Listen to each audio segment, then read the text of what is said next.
Hello everyone, welcome back to our channel. आज मैं आपके लिए लाई हूँ मोस्ट डिमांडेड वीडियो यानी कि हिस्ट्री के chapter 4 the age of industrialisation के important MCQs.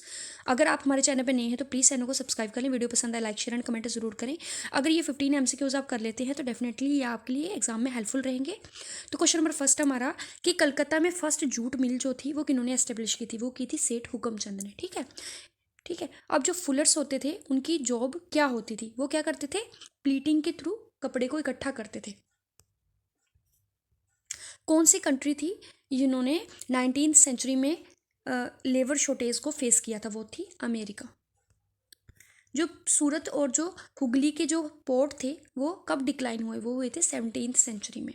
First cotton mill जो थी वो इंडिया में कहाँ पर एस्टेब्लिश की गई, वो की गई कलकत्ता में। द्वारकानाथ टैगोर जो थे वो कौन थे, वो एक इंडस्ट्रियलिस्ट थे। अब वीवर्स जो थे वो रॉ कॉटन की प्रॉब्लम को क्यों फेस कर रहे थे, क्यों फेस करना पड़ा उनको, क्योंकि रॉ कॉटन जो थी उसकी एक्सपोर्ट जो थी वो इंक्रीज हो गई थी, बढ़ गई थी। अब जो ब्रिटेन के जो अपर क्लास थे, एरिस्टोक्रेट्स क्लास, जैसे मतलब जो अमीर लोग थे, वो हाथों से बनी हुई चीज़ों को क्यों ज़्यादा प्रेफर करते थे, क्योंकि जो हाथों की बनी चीज़ें होती थी वो एक तो बहुत ही अच्छी तरीके से बनी होती थी, दूसरे क्लास को डिफाइन करती, सिंबलाइज करती। मतलब जो अमीर वर्ग के लोग थे वहाँ के, वो हमेशा हाथों से बनी हुई चीज़ें ही पहनते थे। ठीक है।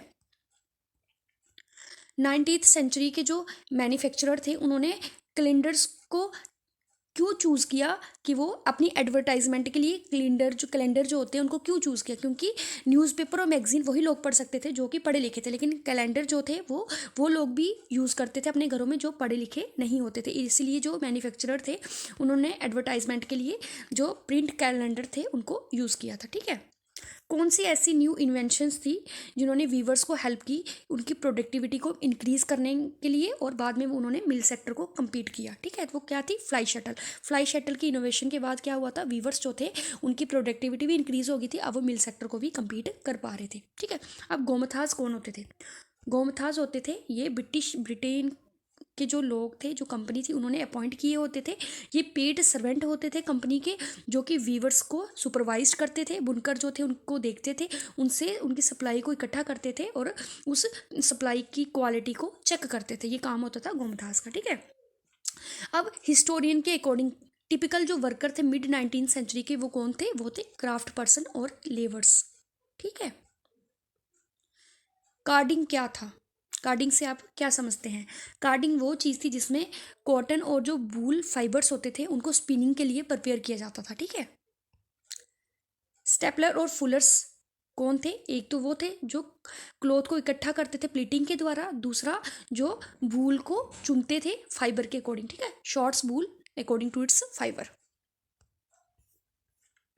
क्या रीज़न थे कि जो न्यू मर्चेंट होते थे, जो न्यू व्यापारी होते थे, वो यूरोप के जो टाउन होते थे वहाँ पर अपने बिजनेस को एस्टेब्लिश नहीं कर पाते थे, क्यों, क्योंकि उन टाउन्स में पावरफुल ट्रेड गिल्ड बने होते थे, अर्बन क्राफ्ट।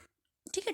ट्रेड गिल्ड और अर्बन क्राफ्ट्स होते थे, जो कि न्यू जो मर्चेंट होते थे उनको अपना बिजनेस एस्टेब्लिश करने में बड़ी ही दिक्कतें देते थे। यानी कि वहाँ पे व्यापार के संगठन बने होते थे, जो जब भी कोई न्यू मर्चेंट वहाँ पर अपनी एस्टेब्लिश करने की कोशिश करता था तो वो उसको नहीं करने देते थे।